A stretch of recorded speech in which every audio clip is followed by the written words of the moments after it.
Vice President Biden, Speaker Boehner, distinguished senators, members of the House, honored guests, I'm deeply moved by this warm welcome. And I'm deeply honored that you've given me the opportunity to address Congress a second time. Mr. Vice President, do you remember the time that we were the new kids in town?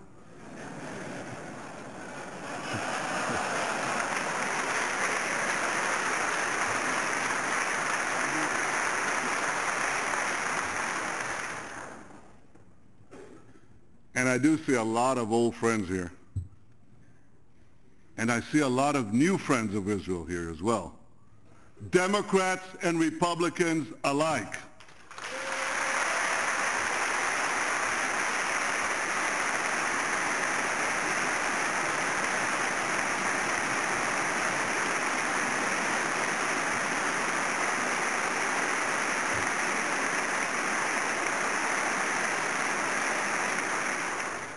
Israel has no better friend than America, and America has no better friend than Israel.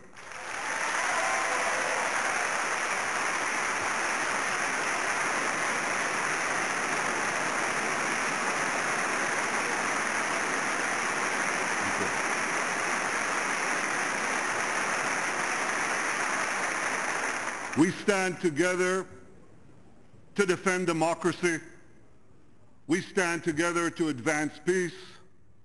We stand together to fight terrorism. Congratulations, America. Congratulations, Mr. President.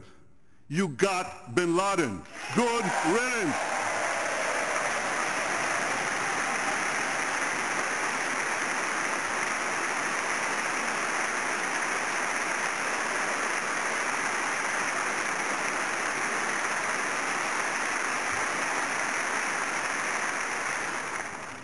In an unstable Middle East,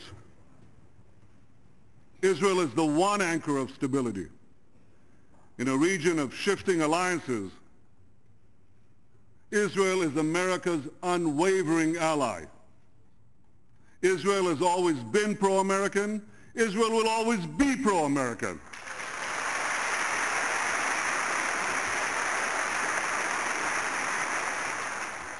My friends, you don't have to you don't need to do nation building in Israel. We're already built.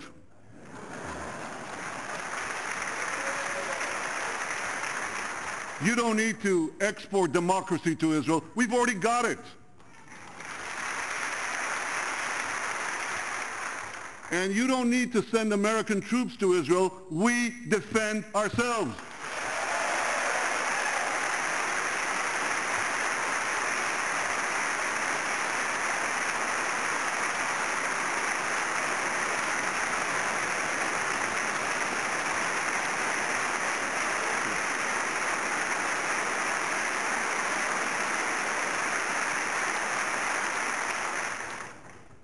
You've been very generous in giving us tools to do the job of defending Israel on our own.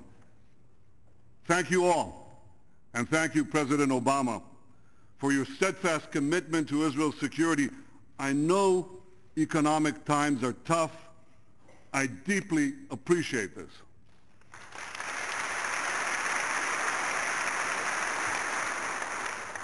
Some of you have been telling me that your belief has been reaffirmed in recent months that support for Israel's security is a wise investment in our common future. For an epic battle is now underway in the Middle East between tyranny and freedom. A great convulsion is shaking the earth from the Khyber Pass to the Straits of Gibraltar. The tremors have shattered states. They've toppled governments. And we can all see that the ground is still shifting. Now, this historic moment holds the promise of a new dawn of freedom and opportunity. There are millions of young people out there who are determined to change their future. We all look at them. They muster courage. They risk their lives. They demand dignity. They desire liberty. These extraordinary scenes in Tunis and Cairo evoke those of Berlin and Prague in 1989. Yet, as we share their hopes,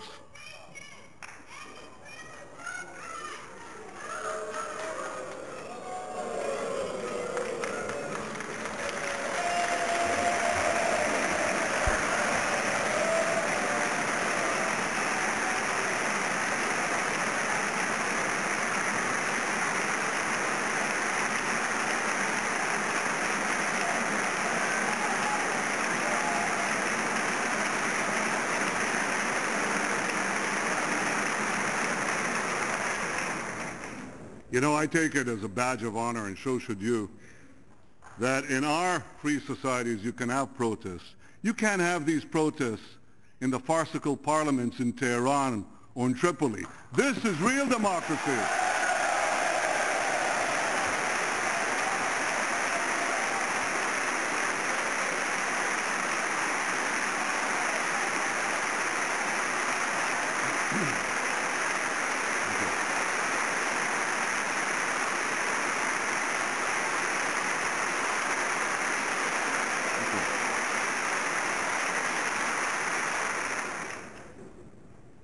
So as we share the hopes of these young people throughout the Middle East and Iran, that they'll be able to do what that young woman just did. I think she's young. I couldn't see quite that far. We must also remember that those hopes could be snuffed out as they were in Tehran in 1979. You remember what happened then. The brief democratic spring in Tehran was cut short by a ferocious and unforgiving tyranny. And it's this same tyranny that smothered Lebanon's democratic Cedar Revolution and inflicted on that long-suffering country the medieval rule of Hezbollah. So today, the Middle East stands at a fateful crossroads. And like all of you, I pray that the peoples of the region choose the path less traveled, the path of liberty.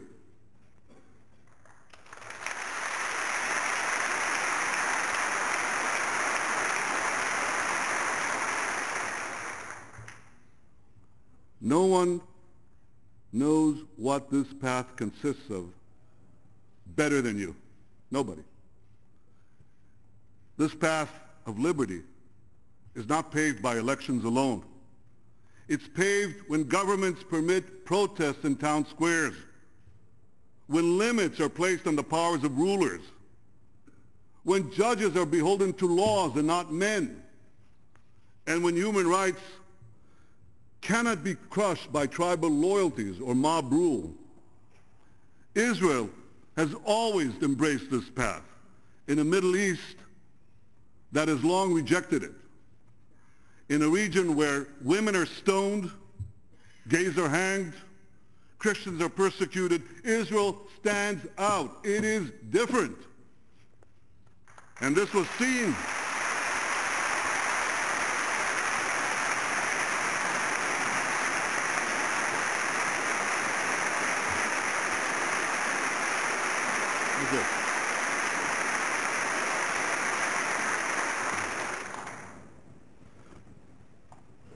There was a great English writer in the 19th century, George Eliot. It's a she. That was a pseudonym in those days. George Eliot predicted over a century ago that once established, the Jewish state, here's what she said, the Jewish state will shine like a bright star of freedom amid the despotisms of the East. Well, she was right.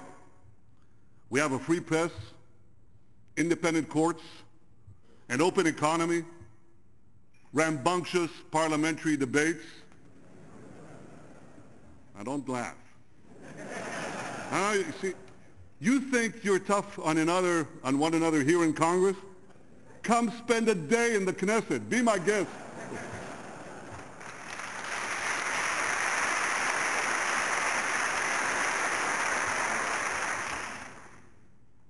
Courageous Arab protesters are now struggling to secure these very same rights for their peoples, for their societies.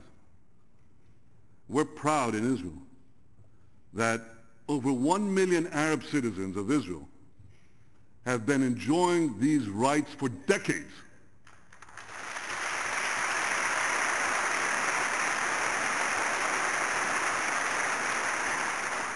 Of the 300 million Arabs in the Middle East and North Africa, only Israel's Arab citizens enjoy real democratic rights. Now, I want you to stop for a second and think about that. Of those 300 million Arabs, less than 0.5% are truly free, and they're all citizens of Israel.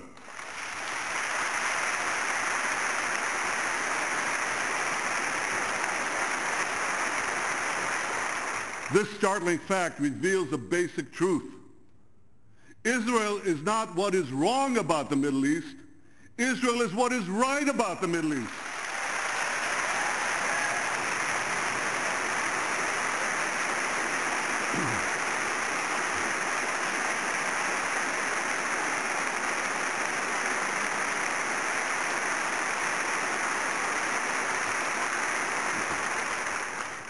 Israel fully supports the desire of Arab peoples in our region to live freely. We long for the day when Israel will be one of many real democracies in the Middle East. 15 years ago, I stood at this very podium.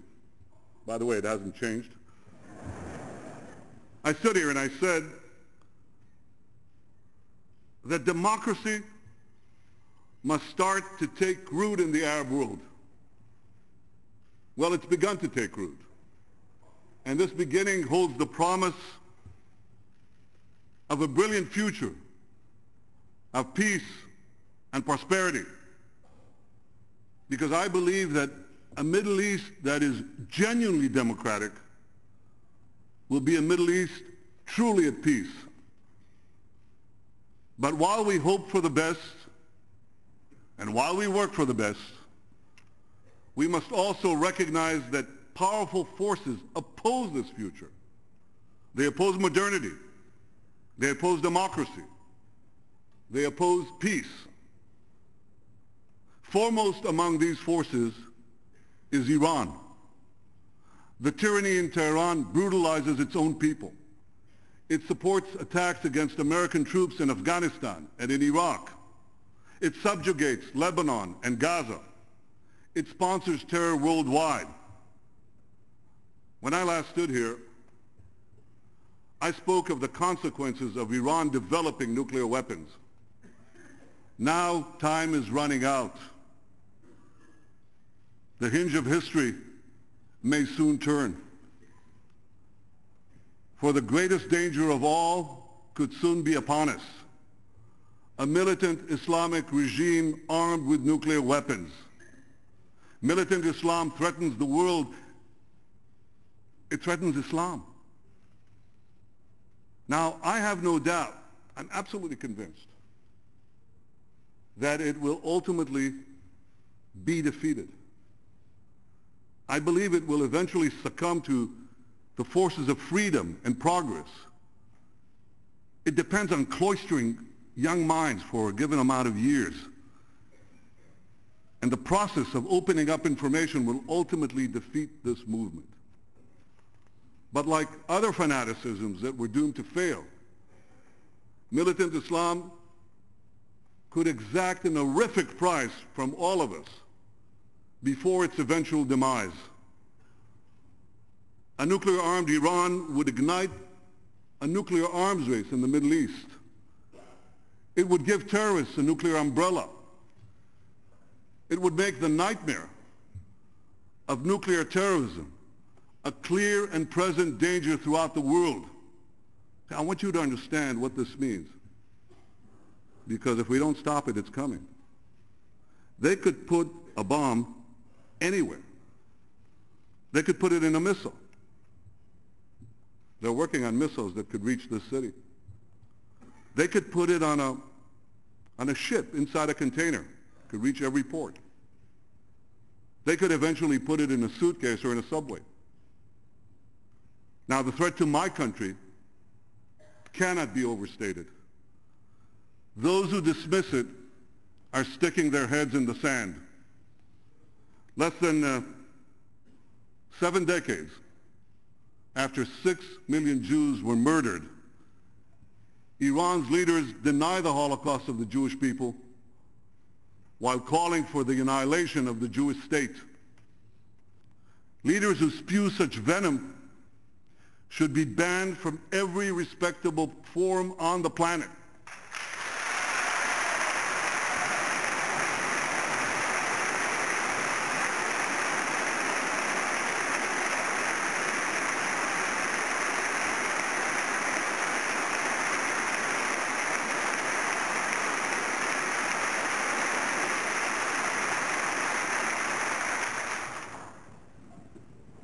But there's something that makes the outrage even greater. And you know what that is? It's the lack of outrage. Because in much of the international community, the calls for our destruction are met with utter silence. It's even worse, because there are many who rush to condemn Israel for defending itself against Iran's terror proxies. Not you.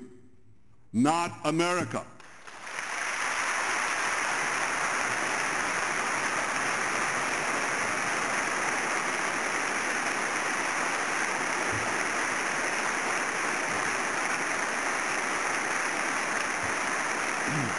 You've acted differently. You've condemned the Iranian regime for its genocidal aims. You've passed tough sanctions against Iran. History will salute you, America.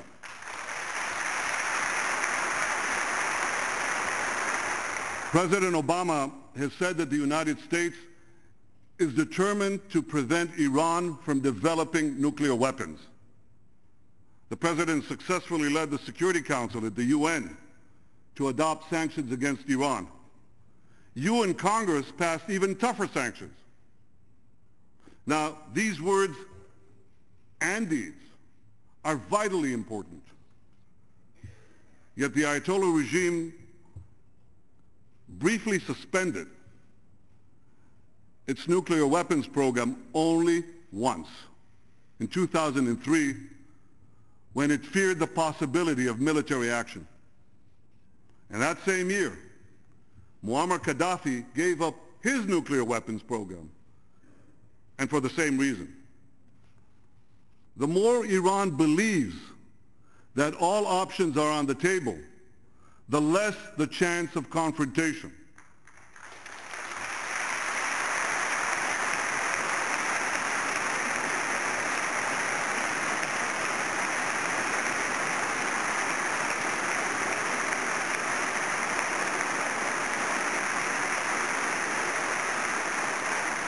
And this is why I ask you to continue to send an unequivocal message that America will never permit Iran to develop nuclear weapons.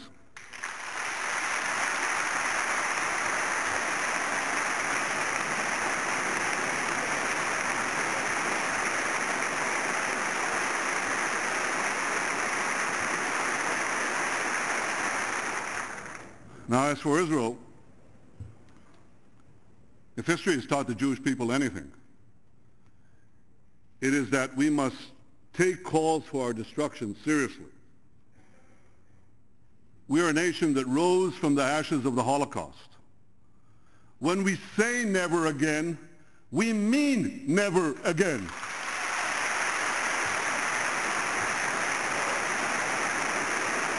Israel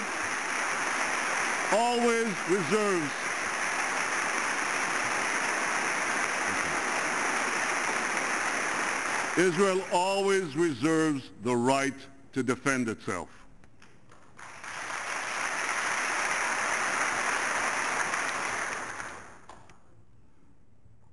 My friends, while Israel will be ever vigilant in its defense, we'll never give up our quest for peace. I guess we'll give it up when we achieve it. Because we want peace. Because we need peace. Now we've achieved historic peace agreements with Egypt and Jordan, and these have held up for decades. I remember what it was like before we had peace. I was nearly killed in a firefight inside the Suez Canal. I mean that literally, inside the Suez Canal.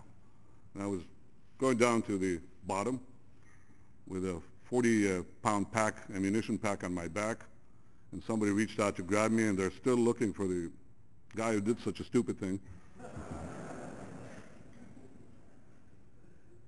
I was nearly killed there. And I remember battling terrorists along both banks of the Jordan. Too many Israelis have lost loved ones. And I know their grief. I lost my brother. So no one in Israel wants a return to those terrible days.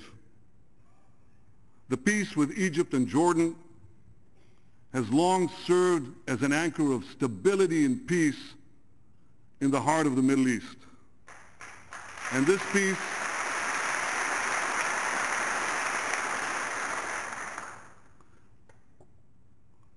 should be bolstered by economic and political support to all those who remain committed to peace.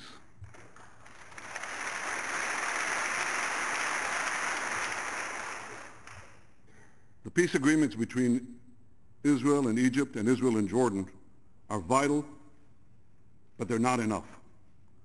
We must also find a way to forge a lasting peace with the Palestinians.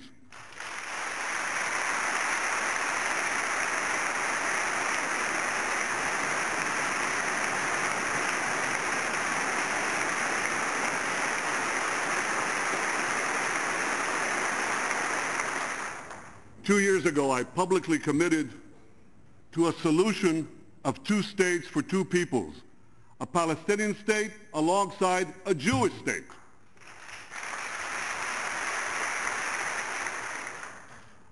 I'm willing to make painful compromises to achieve this historic peace. As the leader of Israel, it's my responsibility to lead my people to peace. Now, this is not easy for me. Not easy. Because I recognize that in a genuine peace, we'll be required to give up parts of the ancestral Jewish homeland. And you have to understand this. In Judea and Samaria, the Jewish people are not foreign occupiers.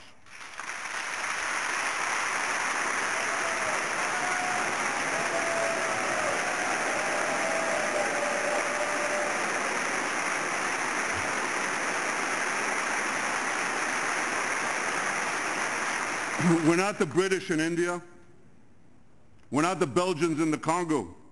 This is the land of our forefathers, the land of Israel, to which Abraham brought the idea of one God, where David set out to confront Goliath, and where Isaiah saw a vision of eternal peace. No distortion of history. And boy, am I reading a lot of distortions of history lately, old and new. no distortion of history could deny the 4,000-year-old bond between the Jewish people and the Jewish land.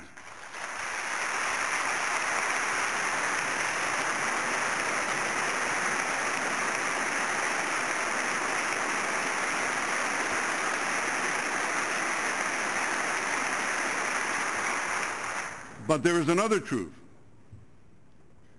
The Palestinians share this small land with us. We seek a peace in which there'll be neither Israel's subjects nor its citizens.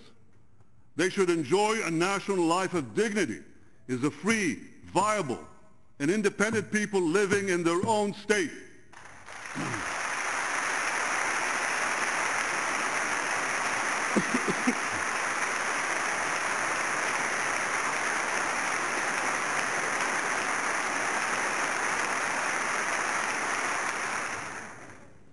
They should enjoy a prosperous economy where their creativity and initiative can flourish. Now, we've already seen the beginnings of what is possible. In the last 2 years, the Palestinians have begun to build a better life for themselves. By the way, Prime Minister Fayyad has led this effort on their part, and I wish him a speedy recovery from his recent operation.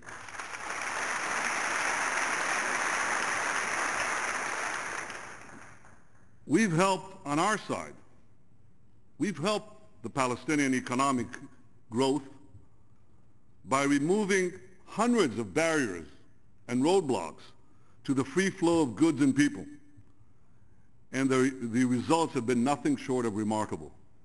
The Palestinian economy is booming. It's growing by more than 10% a year. And Palestinian cities, they look very different today than what they looked just a few years ago. They have shopping malls, movie theaters, restaurants, banks. They even have e-businesses, but you can't see that when you visit them. That's what they have. It's a great change. And all of this is happening without peace. So imagine what could happen with peace.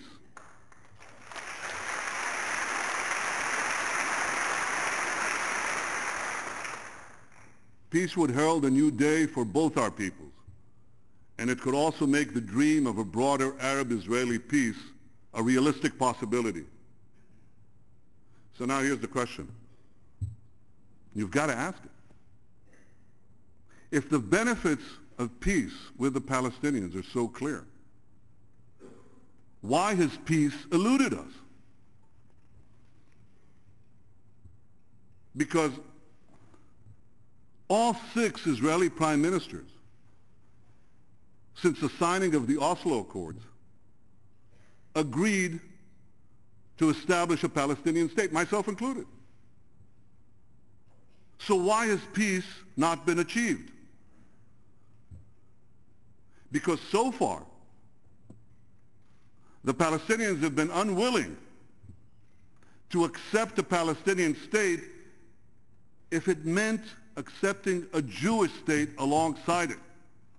You see, our conflict has never been about the establishment of a Palestinian state. It's always been about the existence of the Jewish state. This is what this conflict is about.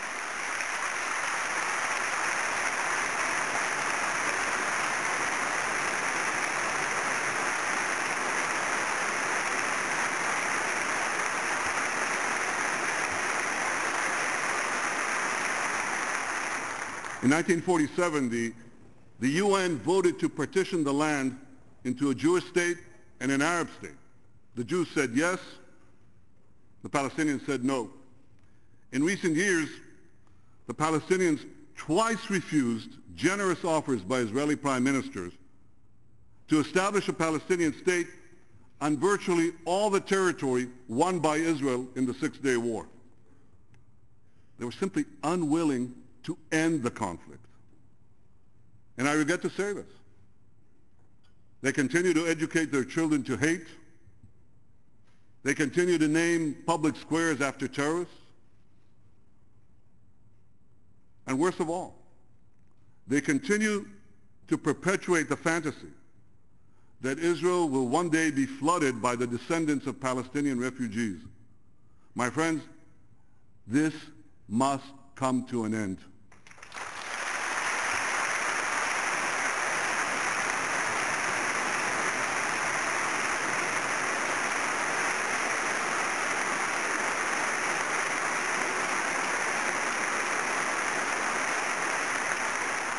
President Abbas must do what I have done.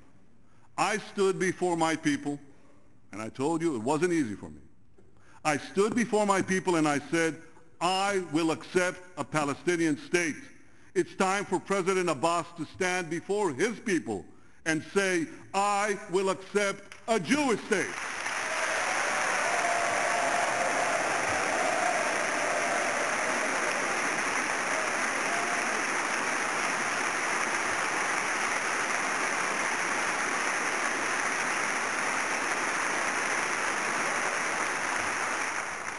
Those 6 words will change history. They'll make it clear to the Palestinians that this conflict must come to an end, that they're not building a Palestinian state to continue the conflict with Israel, but to end it. And those 6 words will convince the people of Israel that they have a true partner for peace. With such a partner, the Palestinian, or rather the Israeli people, will be prepared to make a far-reaching compromise. I will be prepared to make a far-reaching compromise.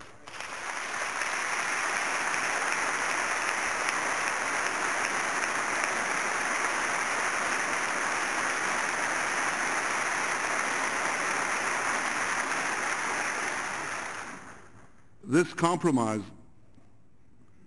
must reflect the dramatic demographic changes that have occurred since 1967. The vast majority of the 650,000 Israelis who live beyond the 1967 lines reside in neighborhoods and suburbs of Jerusalem and Greater Tel Aviv. Now, these areas are densely populated, but they're geographically quite small. And under any realistic peace agreement, these areas, as well as other places of critical strategic and national importance, will be incorporated into the final borders of Israel.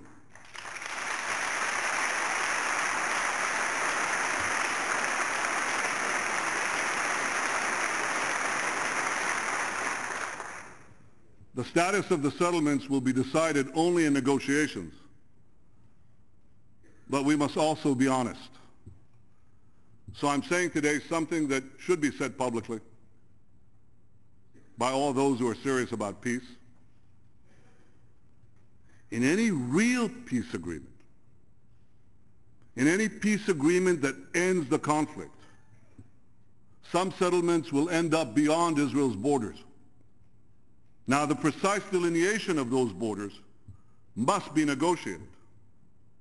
We'll be generous about the size of the future Palestinian state. But as President Obama said, the border will be different than the one that existed on June 4th, 1967. Israel will not return to the indefensible boundaries of 1967.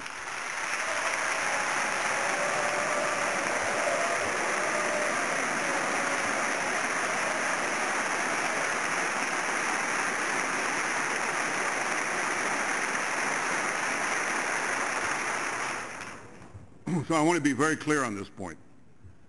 Israel will be generous on the size of the Palestinian state, but will be very firm on where we put the border with it.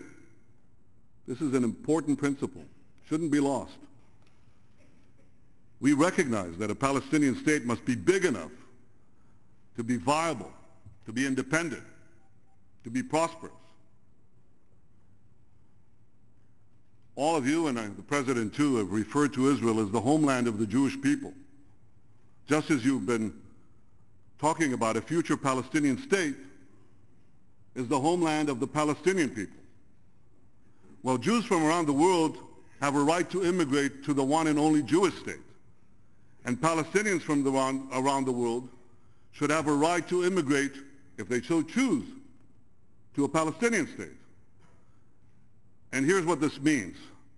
It means that the Palestinian refugee problem will be resolved outside the borders of Israel.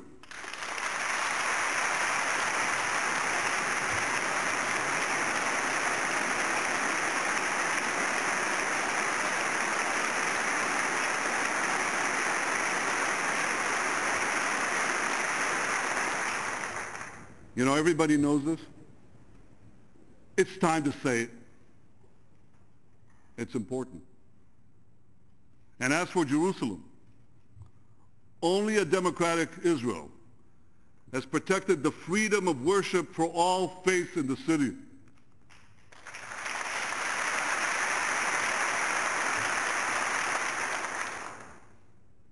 Throughout the millennial history of the Jewish capital, the only time that Jews, Christians, and Muslims could worship freely, could have unfettered access to their holy sites, has been during Israel's sovereignty over Jerusalem. Jerusalem must never again be divided. Jerusalem must remain the united capital of Israel.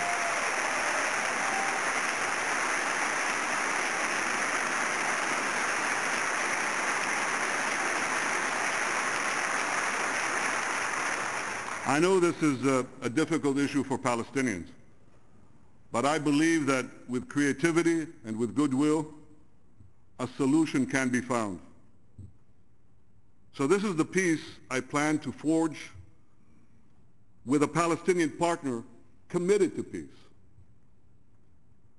But you know very well that in the Middle East, the only peace that will hold is a peace you can defend. So peace must be anchored in security.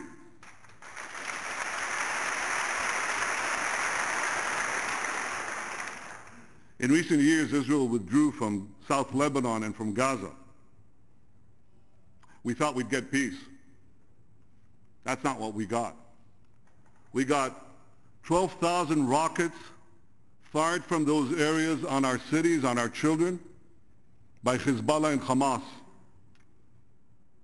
The UN peacekeepers in Lebanon, they failed to prevent the smuggling of this weaponry. The European observers in Gaza, they evaporated overnight. So if Israel simply walked out of the territories, the flow of weapons into a future Palestinian state would be unchecked. And missiles fired from it could reach virtually every home in Israel in less than a minute. I want you to think about that too. Imagine there's a siren going on now, and we have less than 60 seconds to find shelter from an incoming rocket. Would you live that way? You think anybody can live that way? Well, we're not going to live that way either.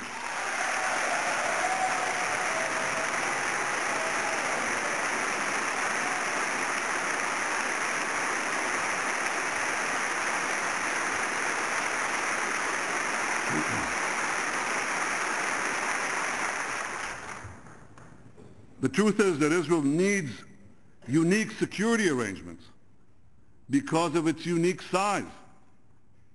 It's one of the smallest countries in the world.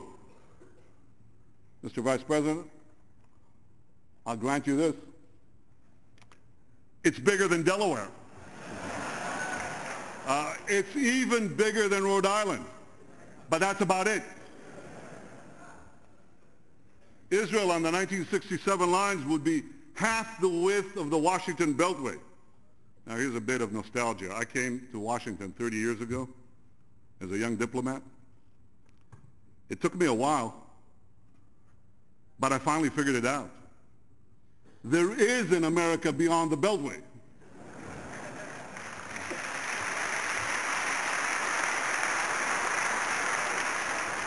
But Israel on the 1967 lines would be only 9 miles wide. So much for strategic depth. So it's therefore vital, absolutely vital, that a Palestinian state be fully demilitarized. And it's vital, absolutely vital, that Israel maintain a long-term military presence along the Jordan River.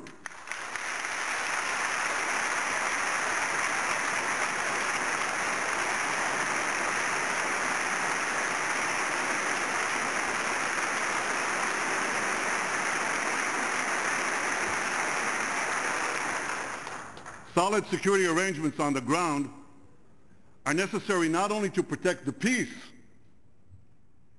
they're necessary to protect Israel in case the peace unravels. Because in our unstable region, no one can guarantee that our peace partners today will be there tomorrow. And my friends, when I say tomorrow, I don't mean some distant time in the future. I mean tomorrow.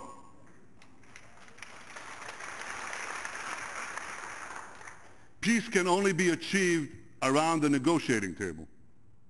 The Palestinian attempt to impose a settlement through the United Nations will not bring peace. It should be forcefully opposed by all those who want to see this conflict end.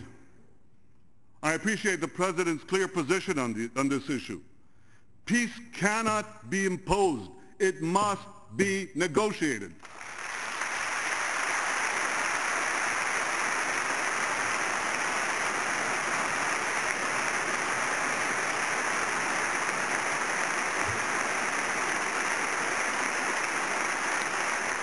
But peace can only be negotiated with partners committed to peace. And Hamas is not a partner for peace. Hamas remains committed to Israel's destruction and to terrorism. They have a charter. That charter not only calls for the obliteration of Israel, it says, kill the Jews everywhere you find them. Hamas's leader condemned the killing of Osama bin Laden and praised him as a holy warrior. Now again, I want to make this clear. Israel is prepared to sit down today and negotiate peace with the Palestinian Authority. I believe we can fashion a brilliant future for our children. But Israel will not negotiate with a Palestinian government backed by the Palestinian version of Al-Qaeda. That we will not do.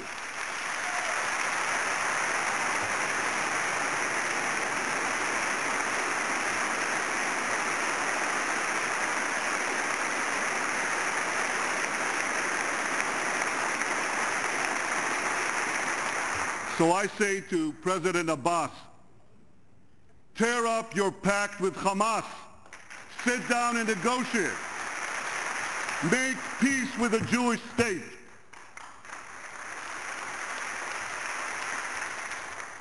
And if you do, I promise you this, Israel will not be the last country to welcome a Palestinian state as a new member of the United Nations.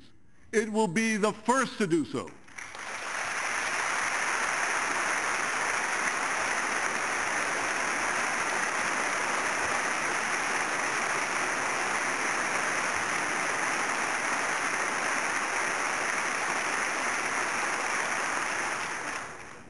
My friends, the momentous trials of the last century and the unfolding events of this century attest to the decisive role of the United States in defending peace